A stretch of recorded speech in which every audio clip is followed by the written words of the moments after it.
నాగేశ్వర పూజారి గారు, ఈ మధ్యకాలంలో పోక్సో యాక్ట్ కింద కేసులు నమోదవుతున్నాయి ఎక్కువగా మనం చూస్తున్నాం. అంటే మైనర్లను లైంగికంగా వేధిస్తే వాళ్ళ మీద పోక్సో కేసు నమోదవుతుంది సార్. అంటే యాక్చువల్గా మైనర్లు కూడా ఇష్టపడే వెళ్తారు, తర్వాత ఎక్కడో చెడినప్పుడు కేసులు పెడతా ఉంటారు. నిజంగా ఇది కరెక్టేనంటారా? ఈ పోక్సో యాక్ట్ గురించి ఒక్కసారి ప్రేక్షకుల కోసం. భారతదేశంలో ప్రధానంగా ప్రతి ఒక్క యువకుడు, అంటే ఇంకా గట్టిగా చెప్పాలంటే ఏంటంటే ప్రతి మొగాడు గుర్తుపెట్టుకోవాల్సిన విషయం ఏంటి అంటే ఏంటంటే, నువ్వు ఏ కేసు నుంచైనా తప్పించుకోగలుగుతావు తప్ప ఈ పోక్సో నుంచి తప్పించుకోలేవు. ఓకే, నువ్వు ఇంకా గట్టిగా మాట్లాడాలంటే ఇక లాలో ఉన్న ఏ సెక్షన్ నుంచి తప్పించుకోవచ్చు, కానీ ఈ పోక్సో నుంచి తప్పించుకోలేవు.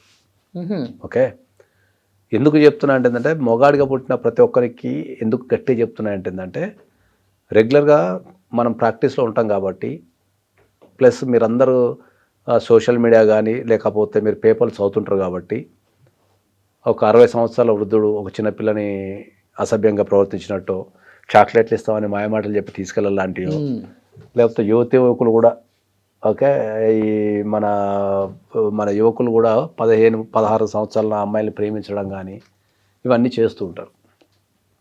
ప్రధానంగా చెప్పదలుచుకుంది ఏంటంటే, మైనర్ బాలికలు ఎవరైనా సరే, బిలో 18 years ఉన్న ఏ మైనర్ బాలికైనా సరే, తను ఇష్టపూర్వకంగా ఏం చేసినా కూడా ఓకే, దానికి సహకరిస్తే వాళ్ళకు శిక్ష 100% పడుతుంది. అతిపెద్ద ఈ భారతదేశంలో ఏదన్నా అతిపెద్ద యాక్ట్ ఉంది, చట్టం ఉంది అంటే పోక్సో అని చెప్తున్నాను. ఓకే, సో మైనర్స్ మీకు ఇష్టముండి చేసినా కూడా, అంటే మీతో ఇష్టముండి చాటింగ్ చేసినా, ఇష్టముండి ఇంకా ఏ రకమైన అసభ్యకరమైన అవి చేసినా, లేకపోతే అసభ్యకంగా వాళ్ళతో ప్రవర్తించినా, ఏ చేసినా కూడా కోర్టు చాలా సీరియస్గా తీసుకుంటుంది. దాని నుంచి తప్పించుకోవడం దాదాపు అసంభవం. ఓకే, కాబట్టి మీరు ఎప్పుడైనా సరే సమాజంలో ఉన్న ప్రతి ఒక్కరూ మీరు చుట్టుపక్కల గమనించేటప్పుడు ఏంటంటే, మైనర్ బాలికలతోని చాలా జాగ్రత్తగా ఉండాల్సిన అవసరం ఉంది. మైనర్ బాలికలు, బాలులు కూడా, మైనర్ చైల్డ్ మీద చాలా జాగ్రత్తగా ఉండాల్సిన అవసరం ఉంటుంది. ఓకే, ఇప్పుడు బాలుడు మైనర్ సార్, బాలుడి మీద చేసినా కూడా అది పోక్సో కిందకి వస్తుంది. చాలా మంది తెలియదు ఇది.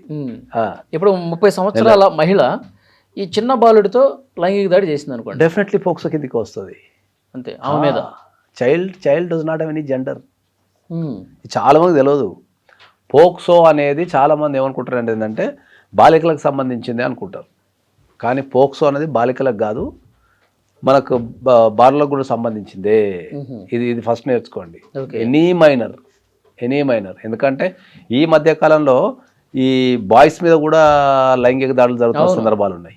ఈ మధ్యకాలంలో కొంతమంది మగవాళ్ళు చేస్తున్నారు, కొంతమంది ఆడవాళ్ళు చేస్తున్నారు. కాబట్టి ఇది చాలా జాగ్రత్తగా మీరు అందరూ ప్రతి ఒక్కరు గమనించి, మైనర్స్కి అసభ్యంగా ప్రవర్తించడము, అసభ్యంగా మాట్లాడము, వాళ్ళని లైంగికంగా లొంగ తీసుకోవడము, ఇట్లాంటి విషయాలన్నీ కనుక ఉంటే అది 100% నేరమే. దాంట్లో కనీసం మీకు ఇట్లా ఆరోపణ వచ్చినా కూడా నేరమే. కాబట్టి నేను అందరికీ అదే చెప్తున్నా ఏంటంటే, మీరు ఏ కేసులో ఇరకండి, కానీ పోక్సో లాంటి కేసులో ఇరకకండి. రెండోది, ఈ పోక్సో కేసులకు సంబంధించి ప్రతి కుటుంబంలో పిల్లలకు మనము వాళ్ళకు నేర్పాలి, ఎట్లాంటి పరిస్థితులు ఎదుర్కొంటారు, ఈ పోక్సోలో ఎట్లా ఇరుకుతారు అనేది. ఎస్పెషల్ ఆడపిల్లలకు చాలా వరకు తెలియదు. వాళ్ళకి పాపం, వాళ్ళు యుక్త వయసులో ఉంటారు, తెలియక వాళ్ళు రకరకాల కార్యక్రమాలు చేస్తుంటారు. వాళ్ళని జాగ్రత్తగా గమనిస్తూ చిన్నప్పటి నుంచే, ఎప్పుడైనా కూడా ఇంట్లో ఉన్నా కూడా సరే చిన్నప్పటి నుంచే మనము బిహేవియర్ అన్నది. ఎందుకంటే భారతదేశంలో చాలా గొప్ప సంస్కృతి అసలు యాక్చువల్లీ. ఓకే, ఎందుకంటే ఇక్కడ ఆడపిల్లలు ఉంటే మనం ఎందుకు తోడిచ్చి పంపిస్తాం? ఓకే, తర్వాత మనం ఆడపిల్లలు ఉంటే గౌరవించాలని ఎందుకు చెప్తాం? ఎవరైనా రాగానే అన్నయ్య అని ఎందుకు పిలిపిస్తాం అంటే ఏంటంటే, అటువంటి ఆలోచన రావద్దు, థాట్ అనేది రావద్దు అనే ఉద్దేశంతో ఎవరైనా రాగానే అన్నయ్య అనిపించి వరుసలు కలిపి అట్లా మనం పిలిపిస్తుంటాం. కాబట్టి దాన్ని చాలా జాగ్రత్తగా, ఆడపిల్లలు ఉంటే కూడా ఖచ్చితంగా ఇంట్లో వాళ్ళ బిహేవియర్ ఎవరు ఎట్లా ప్రవర్తిస్తున్నారు అనేది ఖచ్చితంగా నిశ్చితంగా గమనించాలి. ఎందుకంటే ఈ కేసులు రోజు పెరుగుతున్నాయి. ఒక ప్రత్యేక న్యాయస్థానాలు పెట్టి విచారించాల్సిన పరిస్థితి ఏర్పడుతుంది అంటే సమాజంలో ఈ కేసుల యొక్క తీవ్రత ఎంత ఉంది అనేది మీరు ఆలోచించుకోవాలి, ఖచ్చితంగా ఆలోచించుకోవాలి. సార్ సమాజంలో పెరిగే పోక్సో అంటేనే ఇక సీరియస్ కేసా లేకపోతే పోక్సోలో కూడా ఏమన్నా? లేదు, పోక్సో అంటే సీరియస్ కేసు అది. దాంట్లో ఉరిశిక్ష చేసే అవకాశాలు ఉన్నాయి, జీవిత ఖైదు పడే అవకాశాలు ఉన్నాయి. అది సీరియస్ అఫెన్స్ అది.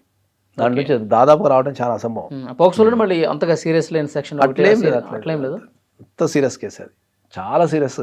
కోర్టులు సీరియస్గా తీసుకుంటాయి, జడ్జెస్ సీరియస్గా తీసుకుంటారు, సమాజం సీరియస్గా తీసుకుంటుంది. కాబట్టి మీరు 100% సాధ్యమైనంత వరకు మైనర్లతోని బిహేవ్ చేసేటప్పుడు చాలా జాగ్రత్తగా యూజ్ చేసే వర్డ్స్ కావచ్చు, చూసే చూపులు కావచ్చు, ప్రతి ఒక్కటి కూడా చాలా జాగ్రత్తగా ఉండాలి.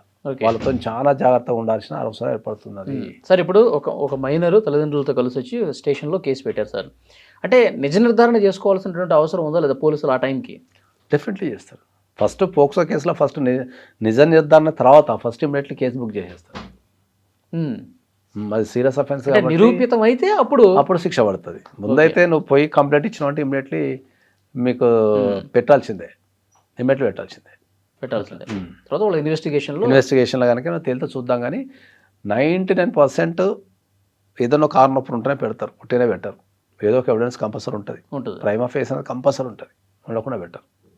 కాబట్టి నేను మరొకసారి అందరికీ ఏం చెప్తున్నా ఏంటంటే మైనర్ల పట్ల చాలా జాగ్రత్తగా, అది అబ్బాయిలైనా అమ్మాయిలైనా మైనర్ల పట్ల చాలా జాగ్రత్తగా వ్యవహరించాల్సిన బాధ్యత ఈ సమాజంలో ఉన్న ప్రతి ఒక్కరికి ఉన్నది. మీరు ఏమాత్రం తప్పుగా బిహేవ్ చేసినా, అసభ్యకరంగా చూసినా, ఒకవేళ 17 years ఉన్న వాళ్ళకు ఏజీ తెలవకుండా ఉంటారు, వాళ్ళు కొద్దిగా మేజర్ లెక్క అనిపిస్తుంటారు అని చాలామంది ఏ అభిప్రాయాలు ఉన్నారంటే ఏంటంటే మైనర్ ఆమె ఒప్పుకుంది కానీ నా తప్పే ఉంది అంటారు. ఓకే, ఆయనే ఒప్పుకుంది నా తప్పే ఉంది అంటారు. అట్లా కాదు, వాళ్ళు ఒప్పుకున్నా కూడా అది నేరమే. కాబట్టి చాలా జాగ్రత్త. ఈ కేసులో ఇరుక్కున్న వాళ్ళు బెయిల్ వస్తుందా సార్? బెయిల్ ఈజీగా ఏం రాదు కానీ బెయిల్ వస్తుంది. కానీ శిక్ష పడితే సీరియస్గా ఉంటుంది. జైలు శిక్ష అంటే మ్యాక్సిమం ఎంత ఉంటుంది సార్? మినిమం 5 years నుంచి పైకి వేస్తారు. 5, 6, 7, 8, 10, 11, 12. ఇంకా దాని తీవ్రతను బట్టి ఉరి శిక్ష కూడా వేసే అవకాశం ఉంటుంది. చాలా జాగ్రత్తగా ఉండాలి అయితే. చాలా. Thank you sir. And for more videos, please subscribe to iDream. Please subscribe to iDream. Please subscribe iDream. And please subscribe to iDream. For more videos, subscribe to iDream. please like, share and subscribe to the channel. Congratulations, iDream. Subscribe to iDream. Subscribe to iDream. So subscribe to iDream Media. iDream ki iDream team andarki huge congratulations. Please subscribe iDream Media. Please subscribe to iDream. Subscribe iDream. Please subscribe to iDream. iDream అంటే నా కళల ఛానల్ను subscribe చేసుకున్న నోరు తిరుగుతలేదు, మీరైతే గంట గుర్తు కొట్టండి. For more such videos, please subscribe to iDream. Subscribe to iDream. Please subscribe to iDream. Please subscribe iDream Media. Please do subscribe to iDream. Please subscribe to iDream Media. For best entertainment and information, please subscribe iDream. And don't forget to subscribe to iDream.